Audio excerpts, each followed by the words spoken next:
Welcome back to it, guys. The Now Morning Show, where this morning the Yashoda Group of Hospitals in Hyderabad, India, are talking expanding their international reach in our spotlight on Now.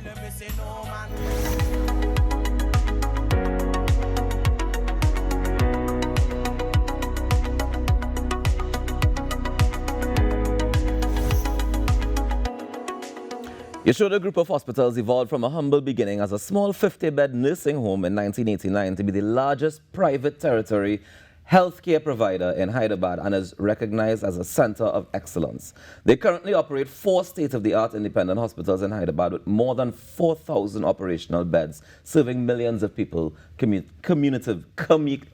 altogether. Serving 4,000 millions of people. This morning, and we welcome the the Group Vice President for International and Corporate Relations, Phanindra R, and Dr Abhishek Joseph, the Regional Head of Africa and Caribbean. Good morning to you, gentlemen. Good morning to you. Welcome to the Now Morning Show. Thank you so much for joining us. Thank you so much for inviting us as well. Not a problem. Let me start with you, Phanindra. Tell me about Yashoda Hospitals and your international services and corporation. Thank you for the great introduction. You have already said we are a group of 4 big, large multi-speciality hospitals and quaternary care, providing international services to over about 50 plus countries. We are already present in 50 plus different countries with our own offices and representations in 25 plus countries, our own offices, and 20 plus countries with various representations. We have tie-ups and associations with the government organizations, Ministry of Health, and various teaching and training hospitals, and of course the people directly at large. These hospitals are expanded almost across Hyderabad, and we are expanding to the other parts of India as well, with almost about 4,000 beds and 1,500 specialists working with us, 800 super specialists available globally, reputed doctors from US, UK, Canada, Australia. They have come back to us. A reverse brain drain has happened. Our Indians are coming back, and they are working back with us. This is in crux about the Yashoda hospitals. And this is our first time coming to Trinidad, and thank you for inviting us. This is a small gesture of honor we give to our whenever we reach our Atidhi Devo Bhava, what we say it as when we go, our brotherly gesture. We give token of appreciation on other side. Thank you. Thank you. Thank you very much. I appreciate it a lot. Yeah, thank you. All right, so Dr. Joseph, tell me what are the objectives of the hospital and what are you offering to Trinidad and Tobago? So, sir, on and whole, Yashoda being a quaternary care hospital, we want to take our relationship as an elder brother serving the people of Trinidad and Tobago as a younger brother. Correlations going hand in hand. We can make a program, a tailor-made program for training of the paramedics, doctors, nurses. We can bring our doctors from India and to the hospitals in Trinidad and help them in growing towards the next level. I know the doctors in Trinidad are doing a great job. Initially doing, if you talk about kidney transplant, cardiac surgeries, you guys are doing great job. Like 8 PTC, 8 procedures per day, which is a handsome number for a population of 1.3 million. Still, for a higher end, we want to bring our specialist, or we can ask your doctors and specialists to visit us, because we run a DNB program as well. A DNB? Diploma of National This is Board. Diploma in National Board of Examinations. We run super specialization programs in 55 plus different specializations to continue what Dr. Abhishek is mentioning. So we go to the countries. It is not that, of course, the patients are reaching from various countries towards Yashoda. But on the contrary, we also go to the countries with our associations. We bring the doctors, because of the pool of doctors what are available with us, we bring the doctors to the country to perform the surgeries over here. So be it an government organization, be it a private organization, we tie up with specific specialities of their interest, and we develop the protocols. And not only the doctors training, as Dr. Abhishek rightly mentioned, we also do the nurses, paramedics, technologists, radiographers, and technicians programs. Because we have about 6 independent nursing colleges plus 2 paramedical colleges with us, and we run these super specializations programs in 55 different specializations. Now you keep mentioning super specialty and super specialized. What sort of areas do you specialize in? We are specialized in about 64 different specializations. Wow. Okay. For the international group, to introduce a fact that we are pioneers into transplants. We do kidneys, lungs, lung and heart are our pioneers. Like we do the lung transplantation programs, we do liver, and we do bone marrow transplantation programs. Whether they are matched nowadays, whether they are matched or unmatched, we can do both matched and unmatched donors, liver transplantations, kidney transplantations, and bone marrow transplantations, which are called as haploidentical bone marrow transplantations. We do at our centers. So because of these running programs, transplants is our forte, cardiology and cardiothoracic surgery, neurology and spine surgery, the advanced neurosurgeries like neurointerventions and neurointerventional radiology, orthopedics, pediatric orthopedics and orthopedic oncology. We do super specialization into every specialty. For example, so there's a broad specialty, and then you get into super specialized niche segments. That is the reason that you can identify as 64 different specializations. We offer about 10 different specializations in the areas for the international groups. Yeah. Dr. Joseph, let me jump back across to you to ask about your experience in terms of what you've seen, which of the specialties or which of the things you see in your region that you deal with Africa and the Caribbean. Tell me what you see people responding to and what the desire is in terms of what specialties they need. So if you talk about cancer is the biggest burden in terms of the Africa plus in the Caribbean division. Radiation machines are here, but super specialty, if you talk about the bone marrow transplantations is still a challenge.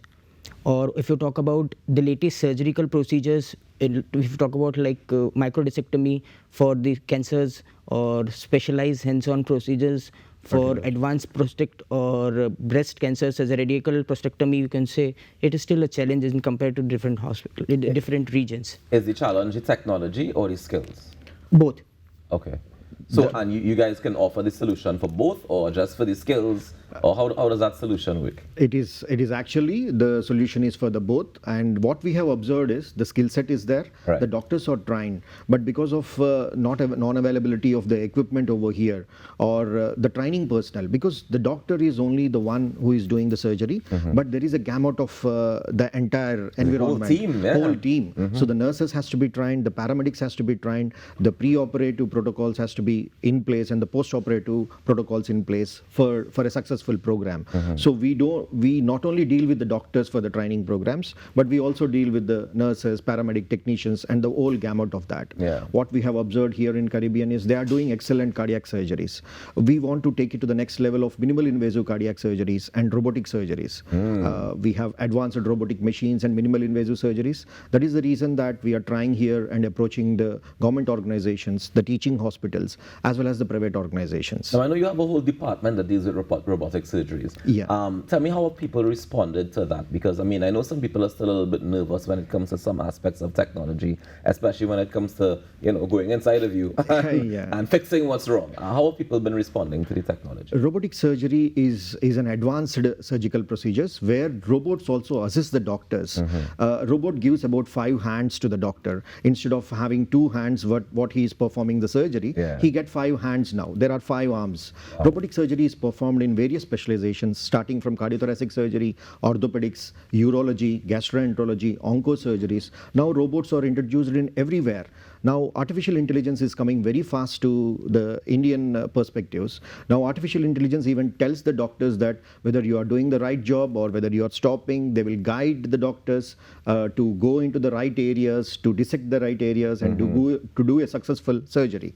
Of course, the recovery times are also much better, so that the bleeding time, the recovery of the patient, the infection rate will be well controlled with these advanced robotic surgeries. Now, all these things sound absolutely amazing, right? But what is the cost for the patient? Generally, the costs in India comparable to that of the Western world. We are 1/10 of the cost of most of the surgeries. And compared to the Trinidadian population, what we have observed for the past 1 week that we are in the market, we have seen that at 1/5 of the cost we can do the costs in India. Maybe because of our labor or because of our paramedics or doctors or whatever is that. But what we have observed is we can really reduce down the costs to a minimum level. One, with the introduction of technology, with the introduction of skill set, yes. For example, a cardiac surgery, what you have just mentioned about, it costs about $5,800 or $6,000 in India. What we have observed is it is costing in Trinidad about $15,000 to $16,000. So we are also approaching the insurance companies to inform them that the quality of care can be improved and these surgeries can be reduced to a significantly lower cost, which can benefit the economy at large as well as the patients, so that they are the ones who are paying the premiums at the end of the day. But then doesn't it balance out when you have to pay for the flight to get to India? When you compare with the flight costs also, including the flight costs, still we work out much cheaper. I understand that we are 1/7 of the cost. Okay. We are on the other side of the world, but still, because of the modern things coming into the world has become a smaller village, global village right now. And now you have direct flights flying to about 8 hours one flight and 7 hours one flight. You are there at your destination. I think for the healthcare needs, patients will travel all throughout the world. Once they are getting the best results and the quality outcomes, this is true. They will travel to the world. Let me give an example. We have been to the TT there. We met a lady. Her mother had undergone surgery here and she has taken 6 stents, and that cost is $500,000 TT. For that instance, we can do the same procedure at $15,000 in India, inclusive of the tickets. So it's still 1/4 cost of traveling towards India with the modernized machinery and a doctor's skills. That's what. Very interesting. So is it also the type of hospital that students can come and do when you're studying to be a medical doctor, for example? You're not established doctors yet, but you're about to learn. Do you offer any sort of scholarships or opportunities for students? Yes, we offer all these training programs are offered free of cost. Oh. So that is the reason that we came all the way until here. Yes, we have an advantage to tell them that, of course, they will be our representatives tomorrow. They will be definitely advocating my brand over here. So for all the doctors, nurses, paramedics and training programs, what we conduct, these are all free and hands-on programs. If they can register in the Indian Medical Council, they are hands-on programs. We register them with temporary registrations. They just need to approach us and write to us. So for all these students, we welcome them warmly and humbly. These are all free training programs that what we are conducting. So what is the process to register with the Indian Medical Board? Generally, they provide the certificates and everything what they have done over here, along with the professors or the head of the department's letter of understanding that I'm sending this student for this particular area. So we register all the documents over there. It's a minimum cost starting from $100 to $350 that you can register on a temporary registration for a period of 3 months to 6 months. Generally, these are observership programs, but hands-on may be available and can be available once they are close with the professors and they are learning well. Yeah, nice one. So we have opportunities for everybody from patients, students, doctors, nurses. If you want to be a super specialist as well, you have that opportunity. Technicians, paramedics, everybody involved, right? But what business opportunities are there for Trinidad and Tobago, or what business opportunities would Yashoda like to put forward? So as you rightly mentioned, you covered all the areas as you rightly put forward. Yes, there are opportunities for the government organizations. We are also trying to reach the Ministry of Health for various programs and initiatives which we want to develop. We are giving them a proposal. We are approaching the fund organizations and everybody. So those who are looking at an affordable options, and we are looking at the private organizations. So we went and met few of the private hospitals to expand our international services and international reach. It's also there for the insurance companies. Once the insurance companies, you can see US now trembling with the insurance, with the high costs and everything. So there is no need to follow their footsteps, but insurance companies can really reduce the costs and their burdens once these insurance companies understand the quality of care and what prices they will get. And we are also approaching some of these corporates as well, those who are funding high-level employees and having high expenses at the end of the day, and of course by the large number of patients as well as medical tourism operators. So these are our gamut of various organizations that we want to touch in Trinidad and Tobago. Basing over here, like we can see that Port of Spain is the base for the Caribbean. We want to base our offices over here and then approach the entire Caribbean from here. Nice. So we look forward to that partnership, and I think it's definitely going to be a fruitful one. Dr. Joseph, before we wrap, tell me, have you seen any practices that really stand out to you here in Trinidad and Tobago? I think you would practices. Any of the practices, any of the medical, when you in your visits so far to different places, has anything stood out to you when you said, yeah, this is really, really awesome that we're doing this in Trinidad and Tobago, or this is really, really horrible that you're not doing in Trinidad and Tobago, we need to fix it? No, sir, everything goes along with the region and the practices. If you talk about Trinidad and Tobago, the pediatrics here is very good. You're doing a great job in gynecology. You're doing a great job in primary cardiac services. Like for PTs here, you're managing very well. There is a need for going out abroad for pediatric cardiac in terms of the surgical procedures. Right. Like we talk about Fountain, Bental, all these high-end surgeries you are not doing over here. So that is the biggest need to taken care. If you talk about the bone marrow transplants, yes, this is a burden. We are talking in terms with the Children Life Fund and they are working on it. As soon as we are panel, we give you the highest level of services and satisfaction with the great results in India. Yeah. And the another burden which I feel like is the pharmaceutical approach is still sluggish over here as compared to the other places. Okay. So medicine is still a challenge here. Yeah, and is it access to medicine or is it availability of medicine? Access to the medicine. Okay. And availability as well. Yeah. Everything goes with the time. Yeah, because I know some people who've been complaining about the availability of medication. And also you're doing a very great job in the cancer and cancer care. You have specialists and there is an equal partnership of both the government as well as private organizations. Yeah.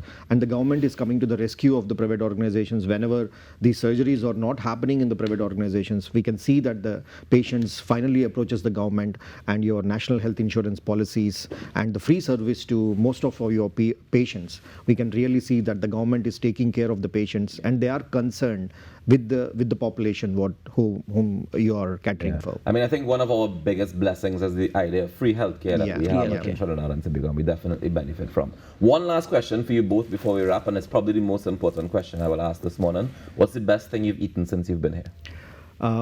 I have eaten gyros and I love doubles. I love doubles. All right. I love doubles. And that is how we wrap up this morning, ladies and gentlemen. Gentlemen, thank you very much for joining us. Congratulations on everything so far. We look forward to the partnership with Trinidad and Tobago.